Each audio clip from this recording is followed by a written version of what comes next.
Selamat datang di New Perspective.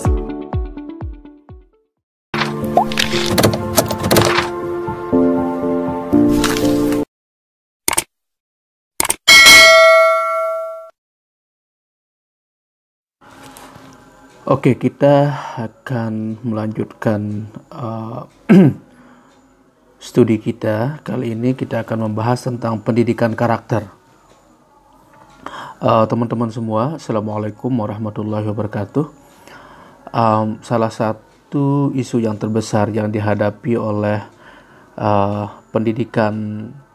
lembaga pendidikan Indonesia dewasa ini adalah mengenai pendidikan karakter atau pendidikan moral. Orang selalu mempertanyakan sejauh mana peran lembaga pendidikan di dalam membangun karakter didik anak. Karena selama ini kita tahu bahwa lembaga pendidikan itu terkadang purely as a place of transfer knowledge, ya. Jadi sebagai tempat untuk transfer pengetahuan, tetapi belum pada upaya-upaya transformatif terhadap karakter anak. Nah, ini yang saya kira menjadi penting untuk kita bahas pada pertemuan ini. Oke, ada beberapa isu yang kalau kita lihat slide kita, yang pertama adalah pendekatan pembelajaran yang berorientasi pada siswa bukan pada guru. Nah, ini yang menarik dalam konteks pendidikan modern. Kita tahu bahwa ada yang disebut dengan student centered learning, ya, bahwa pembelajaran yang berpusat kepada siswa bukan lagi kepada guru. Kalau misalkan ya konsep tradisional itu bahwa pendidikan itu terpusat kepada guru, di mana guru kemudian memberikan ilmu pengetahuan, mengajar, transfer knowledge, dan ini yang kemudian menjadi kritik terhadap para aktivis pendidikan, ya, termasuk para tokoh pendidikan yang kita tahu misalkan ya yang sangat progresif. Ada John Dewey, ya, kemudian ada Jean Piaget dari Prancis, kemudian ada Lev Vygotsky dari Rusia. Jadi mereka inilah yang kemudian mencoba menawarkan konsep yang kita kenal dengan student centered learning, di mana siswa menjadi pusat dari pembelajaran itu. Apa yang terjadi kalau kita lihat dari kurikulum kita? Jadi Indonesia ini mencoba melakukan transformasi, ya, kurikulum, ya, termasuk pendekatan di dalam pembelajaran. Sekarang siswa lebih dikedepankan, ya, dengan menganut sistem student centered learning ini, di mana siswa harus dituntut untuk aktif, lebih independen di dalam membagi skill-skill mereka begitu ketika pada proses pembelajaran. Jadi mereka tidak hanya sebagai siswa, mereka juga diskemakan, ya, untuk menjadi guru di kelasnya sendiri. Jadi anak-anak dilatih untuk memberikan pelajaran, memberikan diskusi, memberikan dialog, ya, kepada teman-teman sebayanya atau peer student, ya, peer learning. Nah, ini yang kemudian menjadi tren baru di dalam dunia pendidikan kita. Nah, sementara di Indonesia kalau kita lihat ketika pola-pola ini kemudian mulai diberlakukan, ini banyak sekali persoalan-persoalan yang kita hadapi. Misalkan ya bagaimana siswa atau santri tidak lagi ada sesuatu yang hilang begitu. Ya, beberapa kasus ada kekerasan terhadap guru, ya, kemudian ada pelaporan kepada guru yang melakukan kekerasan kepada siswa. Ya, ini saya kira butuh waktu, ya, bagaimana kemudian lembaga pendidikan dan juga stakeholder, ya, antara siswa dan guru itu bisa beradaptasi dengan lingkungan yang baru yang mau diciptakan oleh pemerintah. Karena bagaimanapun, ya, ketika kemudian pembelajaran itu kita pusatkan kepada siswa, ini hasilnya akan jauh berbeda dengan pembelajaran dengan yang kita pusatkan kepada guru. Pertama, misalkan kalau kepada guru, ya, guru terbatas bertemu dengan siswa. Ya anggaplah misalkan kalau dalam satu hari berapa jam mereka mengajar. Nah kemudian siswa juga sangat tergantung kepada guru. Misalkan kalau tidak ada guru, mereka tidak kreatif begitu, tidak bisa mandiri di dalam mengelola atau memanage dirinya sebagai siswa. Nah ini yang kemudian menjadi salah satu fokus yang coba dikritisi oleh para aktivis pendidikan, ya para tokoh pendidikan.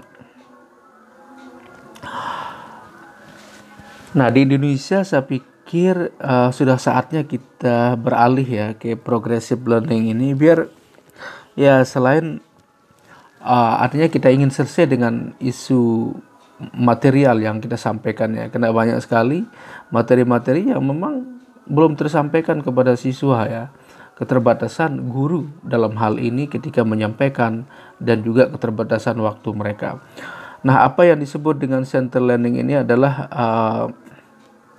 yaitu sebuah metode pembelajaran yang beralih ya dari guru ke siswa ya. Jadi di sini kita tahu bahwa tujuannya adalah untuk pengembangan pembelajaran yang lebih otonomi dan independen. Nah, dampaknya adalah kalau kita lihat dari segi pembelajaran di sini skill ya, anak-anak dituntut untuk mengolah skillnya, kemudian mempraktekkan ya. Dan mereka diberikan kebebasan untuk mendesain kurikulum mereka. Mereka mau belajar apa begitu. Jadi yang kadang-kadang guru tidak pernah bertanya ketika kita menggunakan sistem teacher centered learning ya, di mana guru itulah yang punya otoritas yang sangat besar. Apa yang terjadi? Memang ada ekses-ekses negatif ya, termasuk ketika teacher centered learning, misalkan guru dengan sesuka hatinya memukul, menendang, kemudian melakukan kekerasan terhadap anak. Bagaimana kemudian ilmu itu bisa masuk begitu? Ini yang saya kira menjadi isu besar yang patut kita perhatikan ya dalam konteks pendekatan pembelajaran yang student centered learning ini. Nah, kemudian guru tidak melakukan kekerasan ya. Jadi kita ingin bahwa guru itu tidak boleh dia melakukan kekerasan, tetapi dia lebih sebagai fasilitator. Nah, kalau guru misalkan ya memposisikan dirinya sebagai guru ya, sebagai orang yang punya otoritas, ini yang kemudian ya ketika tidak terjadi proses pembelajaran yang kondusif ya, misalkan ada siswa yang tidak memperhatikan ya, terjadi kekerasan misalkan ya, karena guru merasa tidak diperhatikan.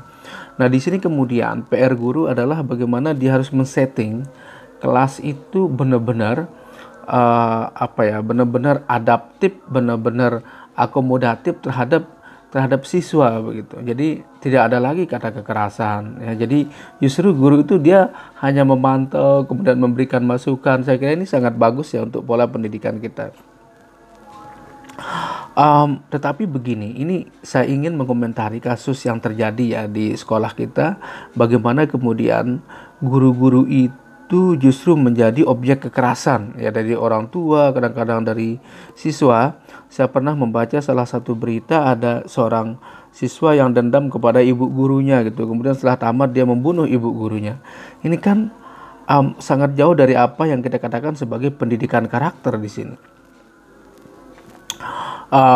Ya di sini saya kira perlu ada semacam sosialisasi terhadap pola pendidikan baru ini, sehingga siswa dan guru juga memahami posisi masing-masing, bahwa ada transformasi pendekatan, transformasi kurikulum, transformasi mindset yang harus benar-benar disadari oleh guru maupun siswa begitu.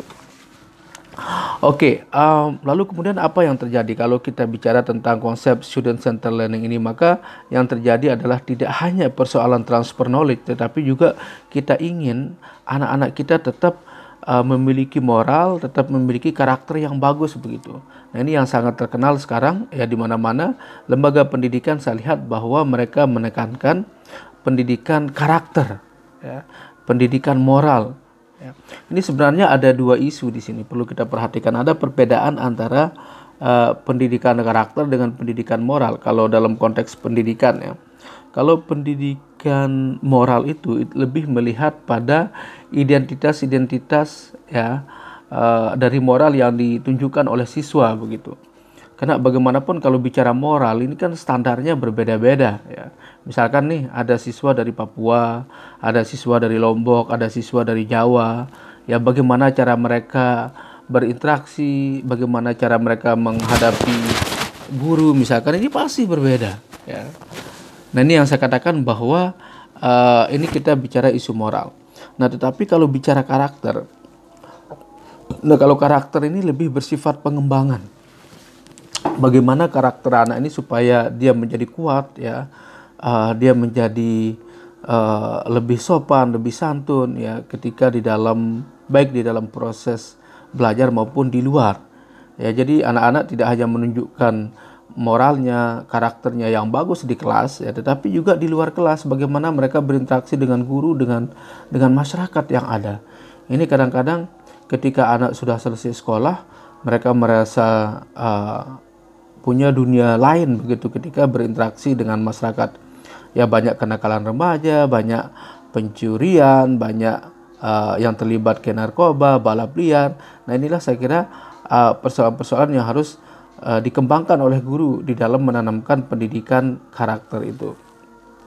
Saya ingin mengutip sebuah hadis yang mengatakan man nahala walidun waladan min nahlin abdullah min adabin hasanin. Tiada suatu pemberian yang lebih utama dari orang tua kepada anaknya selain pendidikan karakter yang baik ya. Jadi saya kira ini menarik. Hadis ini menekankan bahwa bagaimanapun pendidikan karakter anak itu harus benar-benar diperhatikan oleh orang tua. Nah, ini sekarang PR di sekolah bagaimana menyambung begitu pendidikan karakter anak yang katakanlah mereka ada di